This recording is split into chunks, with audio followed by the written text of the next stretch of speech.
What is going on? And welcome back to the garage after a long hiatus. I see we've got a couple in here already, including Ted K and WS6 Handyman. There's Ryan. We'll give people a couple minutes to kind of file in. There they are. Everybody's starting to show up. They're super slow. People are piling in now. Hey, Mike's Garage. And yeah, hey, everybody. Welcome back, and thank you for everybody's patience while I have been gone.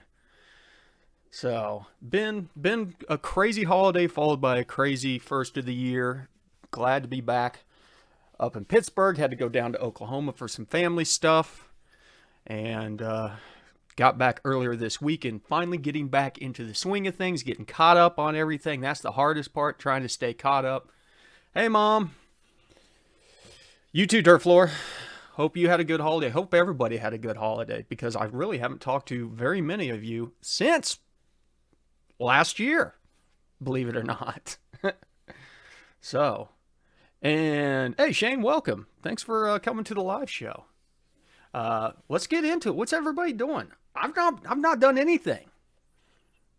I drove the Corvette from Pittsburgh all the way to Oklahoma and back, and I'll tell you what, the side bolsters, really started wearing on me after a while. So, Ted K, go to the website and go to the should be a apparel or a shirt link. I can't remember. What does it say? Shirts. Yeah, shirts. Look at shirts at the top of the goatropegarage.com. No, I was in Oklahoma City for a very short time. Went and visited a friend while I was back that I hadn't seen in a while. Hey, another 502 Burb, welcome. What up, Jerry? Les? Who else we got in here? I think I saw Andrew George. Good to see you, brother. Is this the Dodge Tuning channel? No, it is not. Come on, ICT. No more Dodge V8. Getting ready for shoulder surgery, laying low on the tuning for a while. Hey, listen, tuning's the one thing you can do.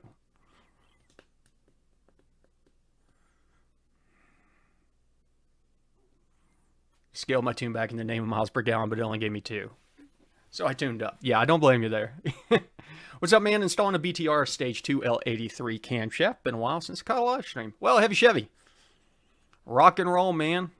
You going with the upgraded fuel cam on that thing? What up, TJ?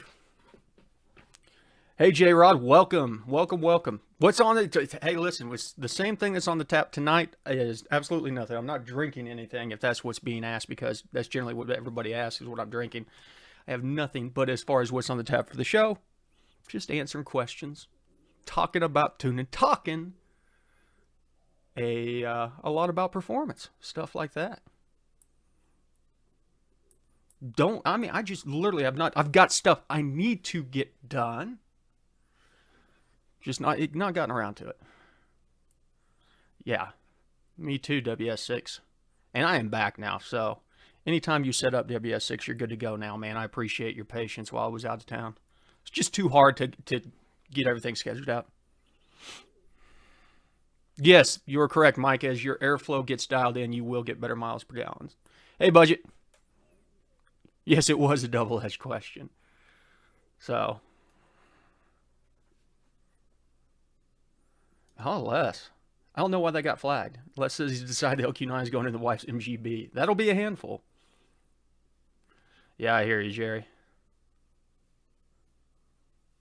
Super slow, good question. Is there anything special to focus on when adding injector data, or focus on after loading it? Big thing is just make sure that the tables match up. Don't try to fit data from a table that does not fit. So do your best on that side of it. If they've got good data, it won't be an issue. After you tune it, man, it's just the standard stuff, because the data is going to get you fairly close, but there's always enough error in there that's going to require some, adjustments to your math and VE table. Replace the LS7 style lifters, and the 5.3 knock went away for a while, but came back. Not as loud yet. TJ, Glad to hear what courses you've been taking over at HP Academy, TJ. And don't forget, if you guys are ever interested in checking out the courses on HP Academy or buying any of them, go to one of my standard descriptions in the videos. I've got a discount code, save you like 75 bucks. They're great courses. I need to get back on mine. Let's see. I'm speed density tuning. VE table is in kPa, but my timing is in grams. I don't have a math installed. Is there a way to change the timing table to kPa? No, and because your timing is based on cylinder air mass. That's why it's in grams. Doesn't really care if it's in math or VE as far as that goes. So just log your cylinder air mass or spark air mass, whatever it's set up for on your platform, Mr. Bull, and that way you can populate that table. 502 got a question. Go ahead, shoot. Need to rebuild the trans tube on 4L65. Yeah. Having an issue on wide open pools. What's it doing, Mike? Yeah, no problem, Mr. Bull. As I said, look at your table that you're tuning and find those parameters. If it is a parameter listed on the table, you should be able to log that parameter in the scanner. Been adjusting injector data on the cruise. Just don't come with any. Got pretty close. Yeah, and I've ran some injectors that just come with no data. And generally, if you know what the general, like kind of what the flow volume is supposed to be, you can use that as a baseline. Maybe find some other injector and kind of swap it in and let the airflow calcs correct it.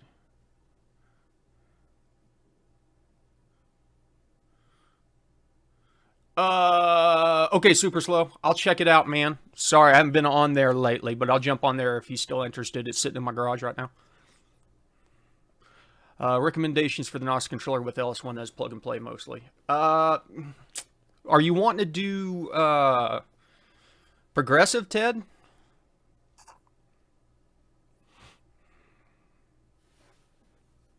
TJ, I will not quote you on that. Truck Norris, what year is your 5.3? Throttle closing up before I let gas pedal up. Mike, are you, did you check your virtual torque on that stuff? Yours has virtual torque, right? Anything to do maximize performance when you go catless high flow cats? Yeah, tune Mercedes, standard airflow tuning. Because you're allowing a lot more air to get through the engine easier. Mass airflow shouldn't be a big ordeal, but volumetric efficiency is going to be where you need to make sure that you're not running lean. But standard tuning. 2016 Truck Norris, yep. You're running the same issues that I ran into on my 2015. Try unplugging one of the wheel speed sensors. Just try it out, see if that fixes it. And if that fixes it, there's your problem. I ended up wiring a switch in there and running a circuit that whenever the switch was off, it basically just connected the driver's side wheel speed sensor for any time that I was wanting to get on it. Yeah, take K in that case, man. You don't need any kind of controller. Just standard wide open throttle switch setup. You know, go with one of the LS1 setups for your setup. Keep it nice and simple. Wet setup, you know. Wet injection setup. Gearing up to swap 502 to my originally 454K 2500, planning on 411 ECU and modifying the L29 stock EFI intake. Starting point for tuning, start with the L92, L29s, sorry, larger injectors. Yeah, I mean, the best advice I can get you is to take the calculation from 454 up to 502. You might have to adjust the volumetric efficiency up some because it's going to be pulling in more air. The set point for changing that on those ECUs, I think, is a drop down, so you may not have a direct drop down. It's not a big ordeal, though. You're just going to be correcting it on the VE table. Once again, process is exactly the same. Gen 4 shouldn't be closing it then. Redline, I have not. But talk to TJ. He's on here. He's been doing Ford stuff. He might be able to give you some insight. Ben, I do not have any on setting up the two-step on a Gen 3. Copy Mechanics came out with another cam, huh?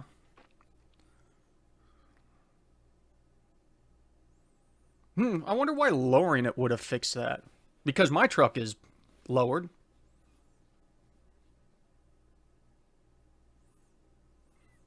What do you think of resleeved LE3 for a 6.2 build?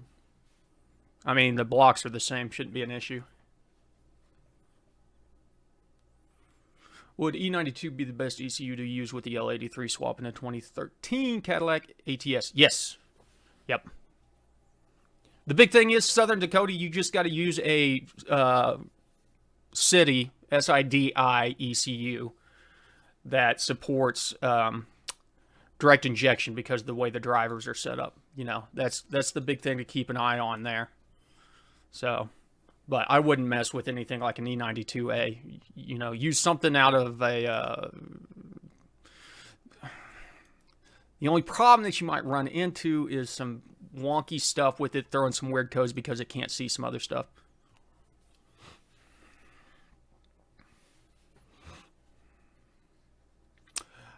Boost Lee, I've tuned and cammed LS3 after a clutch flywheel change. The idle sometimes dips low. That's idle airflow is probably too low, and then revs up high and gets stuck, and that's probably your throttle cracker or throttle follower. So the big thing on is idle airflow, up your base idle airflow. I've got a couple videos on that stuff too.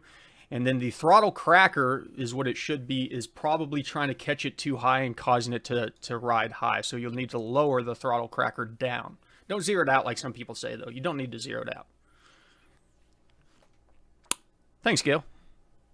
Less mass removed and dual mass flywheel, I'm guessing. Yeah, could definitely. Flywheel, I have a lot to do with that. But easily tuned out, easily fixable in the tune. Most likely, as I said, the throttle cracker on that thing. It's expecting it to drop faster than it actually is, and so it's kicking the throttle open sooner than it should.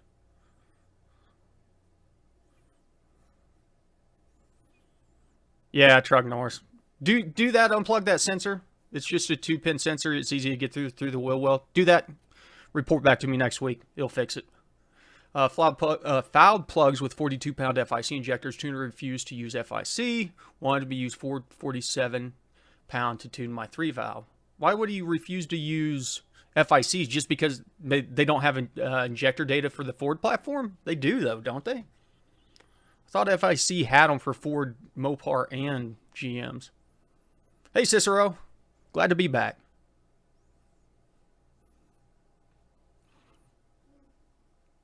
Airflow readings are close, Mike. I don't know. Try bumping the virtual torque up. See if it stops doing it. Can you cherry pick the features with the VCX Nano? I have a TBS swap going on into the classic pickup and want to retrain the BCM. I'll be honest with you, H. Just get a knockoff MDI. You'll be way better off in every single way. It may cost $50 more, but it will save you $150 worth of headaches. Finally made it to the live stream. Hey, John. Good to see you, man. Life has been hectic, but I'm glad you showed up.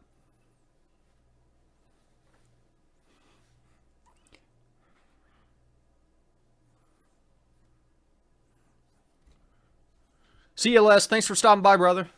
Appreciate it, man.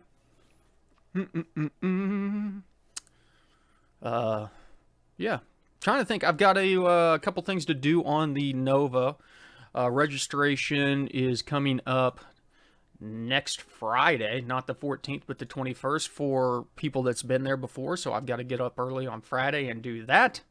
Get registered for Rocky Mountain Race Week again. The Nova is ready. I mean, I could take the Z06 if I wanted to. Probably needs new rubber. Z06 probably needs a new set of tires. Rob Wow, no, I really don't, because I don't really endorse the tuning math and VVE tuning at the same time. Just not a fan of it. Hey, Joe, you are correct. Winter is stupid. Good to see you, brother. Anyone have luck with the China 102 throttle body for the LSA? I have not. Man, I gotta ask. Is this the Gale Banks that's in here? Because it looks kind of like your profile picture down there in the chat room. And if so, then I just got to do the we're not worthy.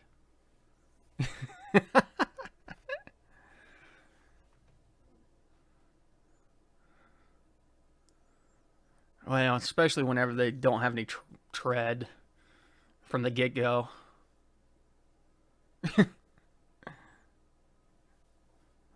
Well, I saw the name pop up and I was like, surely not. But now I'm looking at the picture and I was like, that looks like Gail's picture.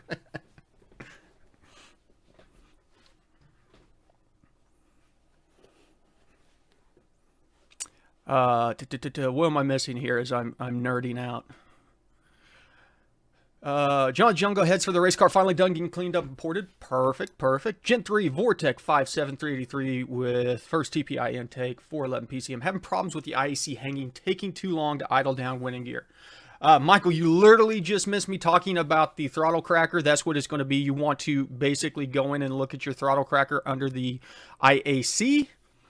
I'm assuming, even though that you have Gen 3 Vortec, that you're running the drive-by-wire, not drive-by-cable. But look at your values and lower them down 10% at a time. See if that sorts it out.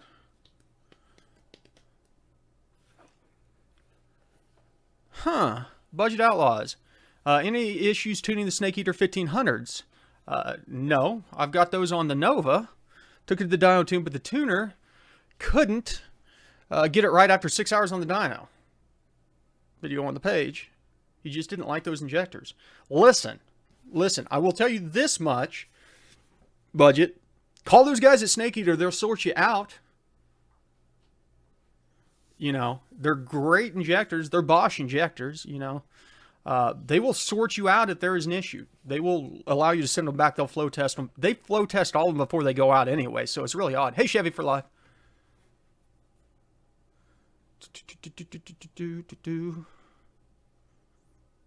American Muscle using Bama Tune. I guess I need a new tuner. Can I move it to my SCT tuner? Brian, you're outside of my wheelhouse on that, honestly. You know, some of those you can, some you cannot. It's always worth a try. Gotta drag you for Christmas. Holly wanted me to tell you. Oh, awesome. Hey, Holly. You know, and it's funny, Budget, because we were fighting Justin's Challenger with that ProCharger kit on it. Just thing would not tune out fine, and we were getting some weird DTCs on the circuit for the injectors. And he swapped the stock injectors back in, and they went away instantly. And so it's just, they were FICs. So just a bad injector from FIC. What up, Jason? So, crazy. Oh no, did Gale Banks bail on us already? Did we nerd out over him too much?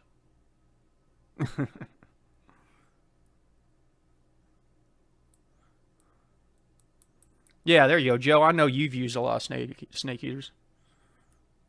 Justin, there you go, brother. What mods are you planning for your C6Z06?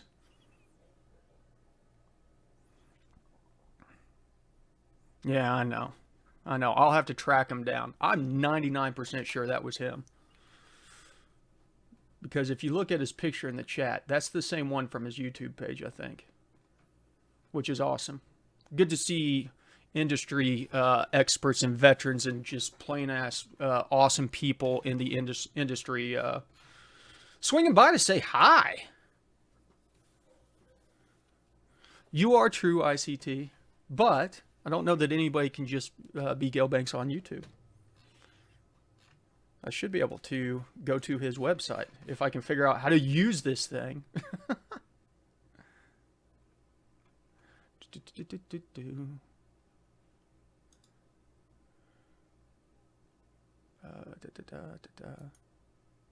Here, I'm going to pin it for later, since Gale Banks said that there was great info in this chat.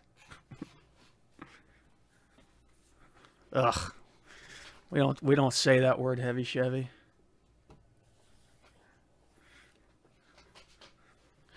Gym 4 and 5, I'm tuning the car with a variable camshaft, and I want to tune the virtual VE table. And I go into engine airflow variable camshaft intake, desired high and dial. Finish your thought, Jason. Probably don't need to do all that. What up, Paul? Long time no see, brother.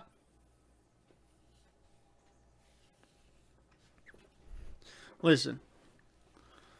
You know, whenever I do the 4th and 5th gen VVE stuff, even with the variable cams, I just go straight into VVE and don't worry about the variable cam so much. Cicero, I think the last slot may have sold last night, man. I'll look real quick. But I think I am sold out, or I've got one? I've got one slot left right now for tuning. And then I'm going to be sold out for probably a month and a half. Sure thing, Brian.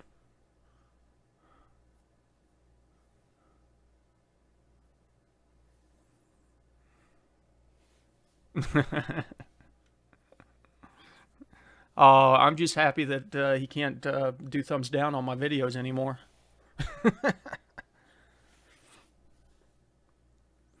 Durflor, that's interesting to hear. And I can't say that I can necessarily back that up, but heaven knows that I've had charging issues on the Nova, but I had way other issues that some of them could have been injector related because of it. Gen 3 question. 6.0 mild cam runs, drives great, but slight fuel smell out, exhaust at idle, end of injector timing adjustment. Spot on, Robert. You nailed it. You nailed it. That's exactly it. And focus on, if you can, depending on your platform, look at it in the lower RPMs and just kind of focus on dialing it back there so it's not spraying during overlap. I still need to do a video on that. I've just not gotten into injector timing.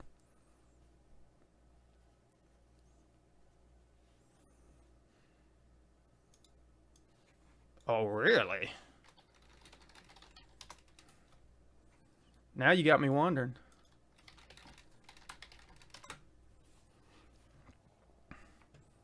Oh, you're right. Banks power. Well, we may have a faker among us. Oh, well. It's probably Voldemort using a pseudonym.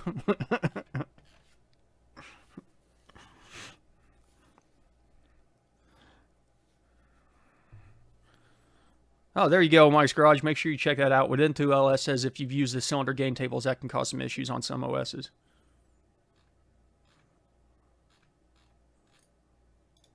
Do-ba-do-do-do-do.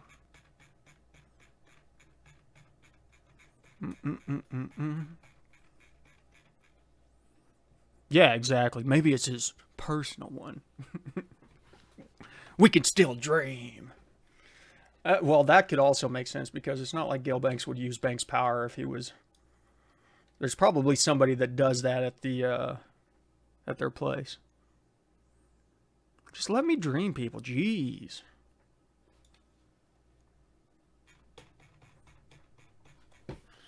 Hey, Craig, what's going on?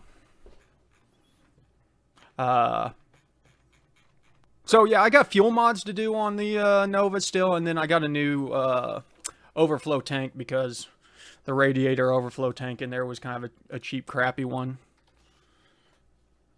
And so, because of that, that's about all I got to do on that.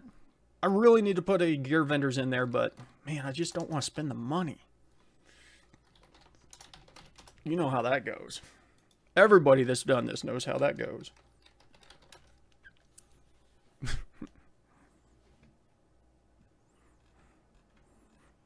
I'm stalking him over here. Nah, that wasn't him.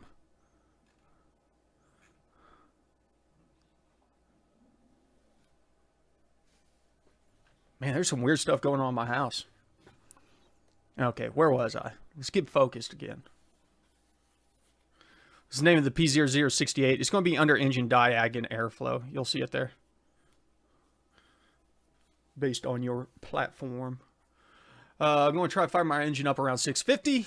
In goal 800 to 850. Should I start with ID 850 then go up, or should I just buy 1050 from the start? Kenneth, just go 1050 from the start. No reason to mess with injectors if you're just going to swap them out. Voldemort lost a game of Gosh Your Nose with my 1-year-old. With a 1-year-old.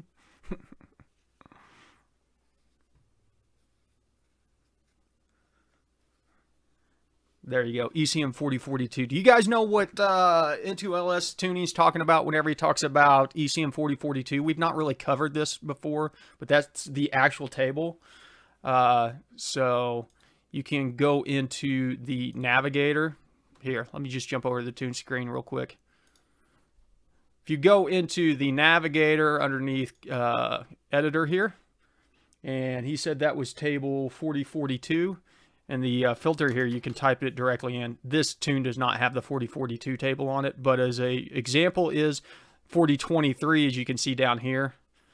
So if we go in here and we search for 4023, it will pull up the table directly. So if you ever see somebody doing ECM or PCM in a number like that, that's just a quick way of going directly to the table. Once again, that is under editor and navigator, or you can just hit Control N and it'll pop right up, make life easy.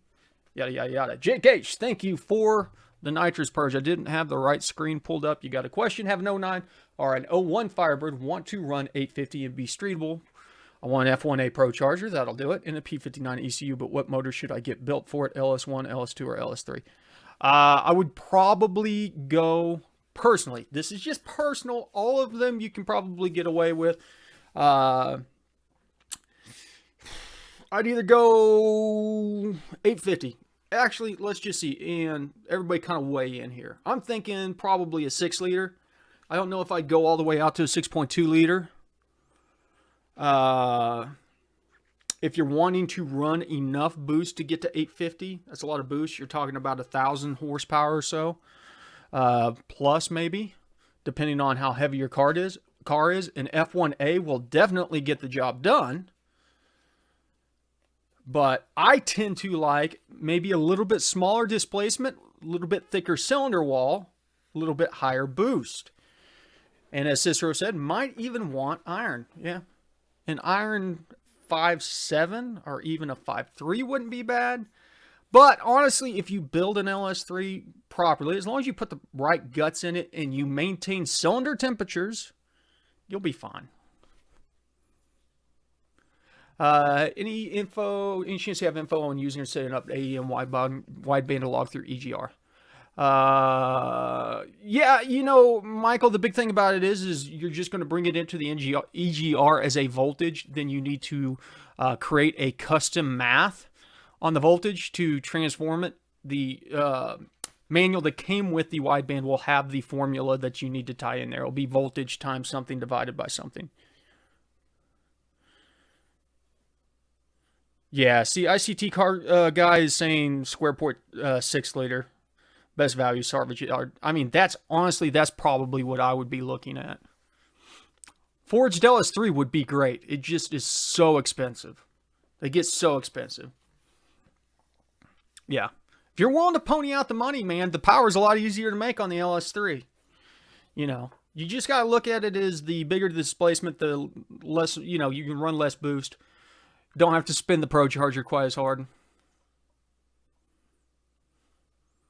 There you go. TJ says my 6-liter Gen 4 Pro Charged will completely tear my truck apart.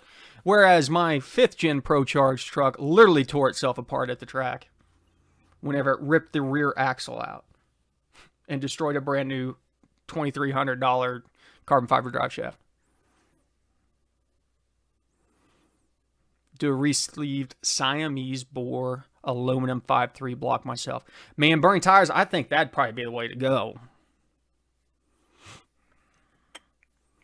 You know, and it's not just the 3.3% larger that's the issue. It's the fact that you're on the same bore spacing through all of those. And so as you go to a, you know, a 5.3 to a 5.7 to a 6 to a 6.2, you're just making those walls thinner and thinner.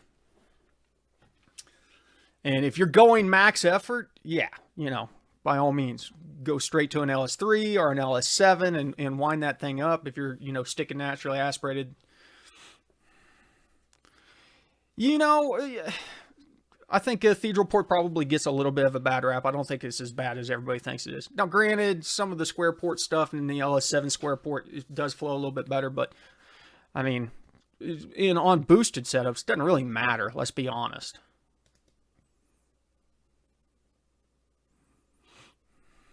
Anthony Winstead, where do you recommend I purchase knockoff version of the GM MDI2? eBay, man. eBay. Probably get them on Amazon.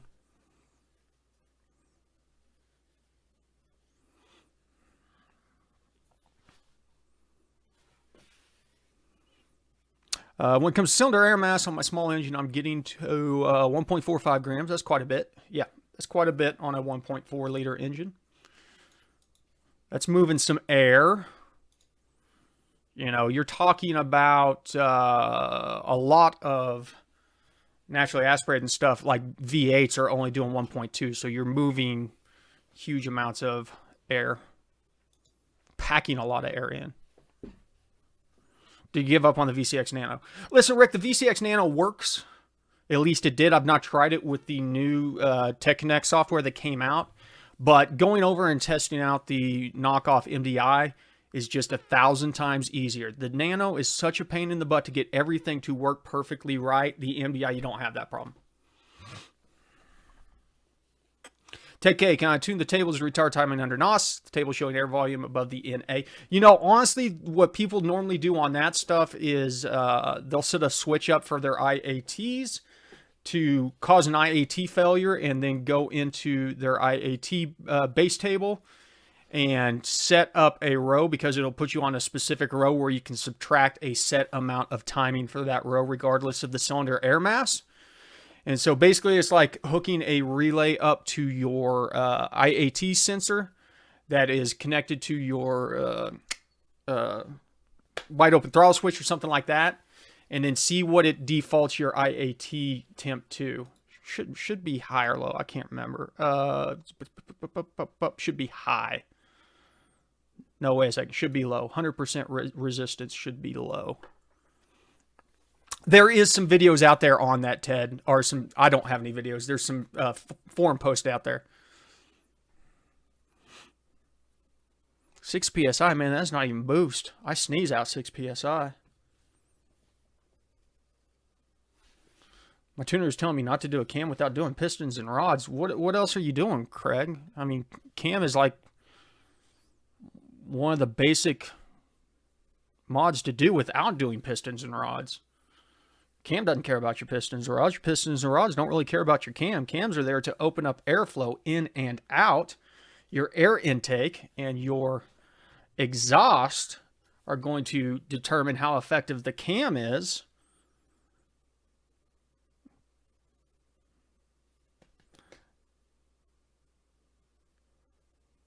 I got guys, yeah, I'm not going to say it, but Burning Tire said it sounds like you need a new tuner.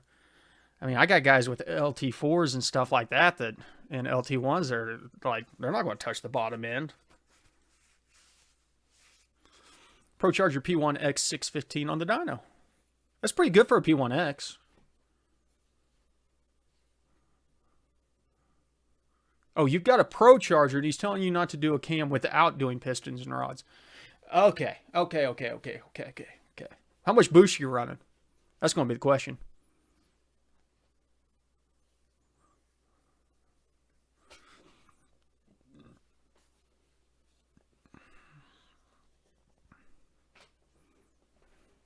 Oh, yeah. Fly cut, stuff like that. I'm just talking about actual airflow properties. Yeah, if you get a cam with a ton of lift and duration on there, yeah, you can get into the pistons, but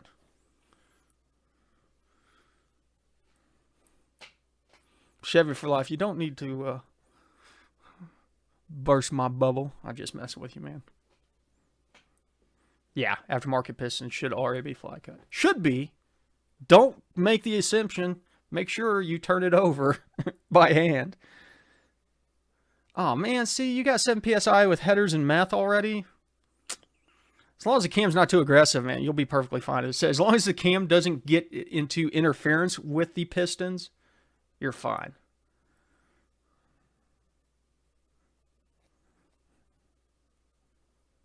Please. LT engine weak cranks. I put 26 PSI on mine. Correct. And that's the goal. That is the goal. Well, the nice thing about it is because it's not just boost is a measure of restriction, but that measure of restriction is an indication of the heat that is being generated as the air is compressed. The higher boost pressure that you're going to see, the more temperature that's going to be in the air because of the compression.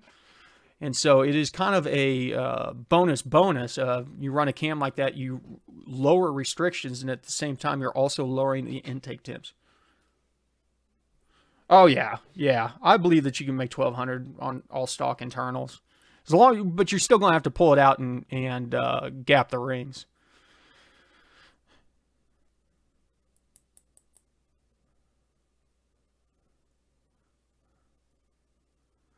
Gen 5, any reason to stick with your Iridium plugs? No. No, I haven't ran Iridium plugs on mine in forever.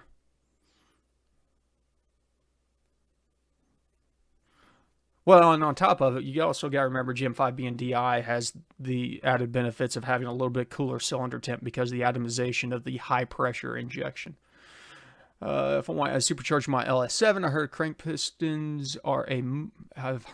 crank and pistons are a must, and rods are worth upgrade at the same time.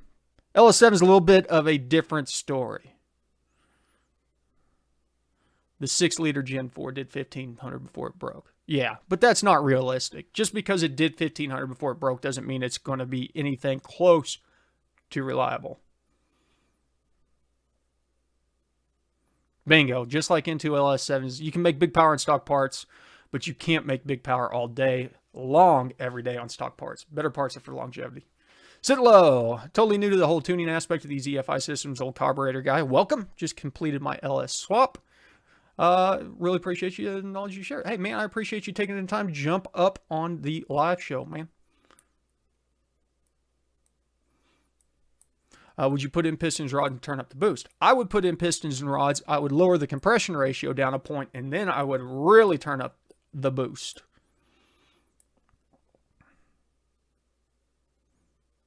Really?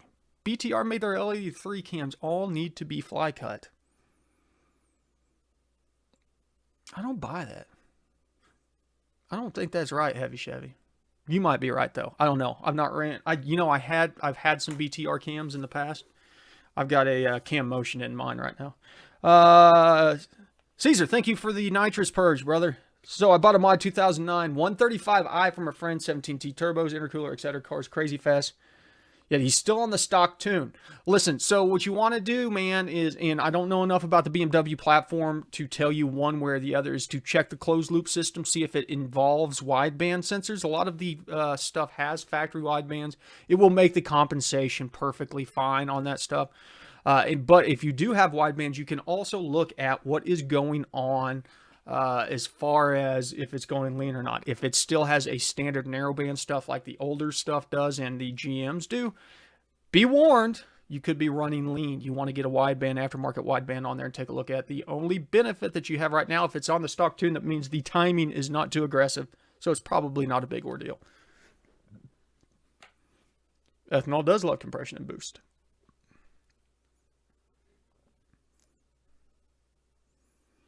Yeah, 502. I don't know if it's in the, he's asking about the discount for HP Academy. I don't know if it's in the description of the live stuff, but if you go to any of my videos, it should be one of the top ones in the top.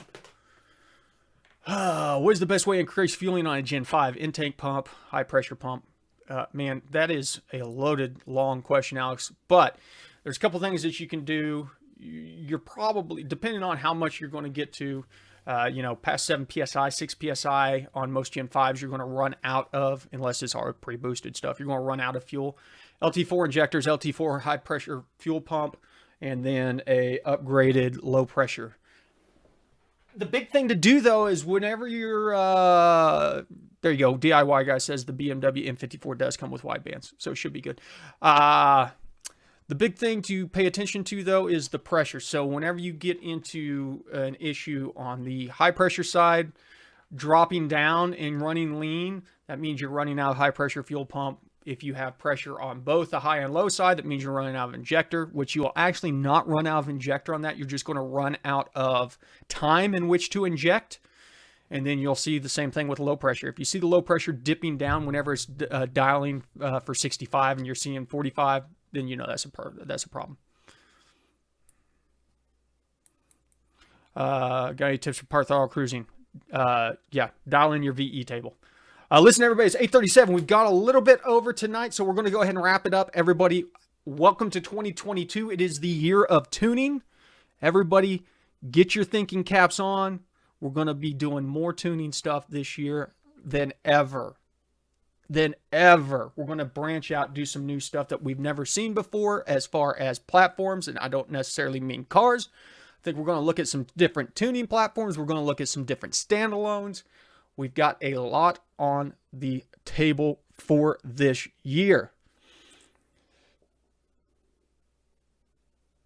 It's the same one now, TJ. So, that all being said, thank you for showing up for the Thursday night live show. We're going to get back to doing this every week now that things are settling down. We're going to get back into the flow. If you guys have any questions, as always, make sure and hit up the comments. Check out the Patreon if you need some assistance. We've got email assistance over there and some one-on-one slots. So you do some video chats if you're having some really hard stuff that you got to get sorted out. Yeah. You guys know the drill. Thanks for stopping by the garage. Remember, ABT, always be tuning. Let's get out of here.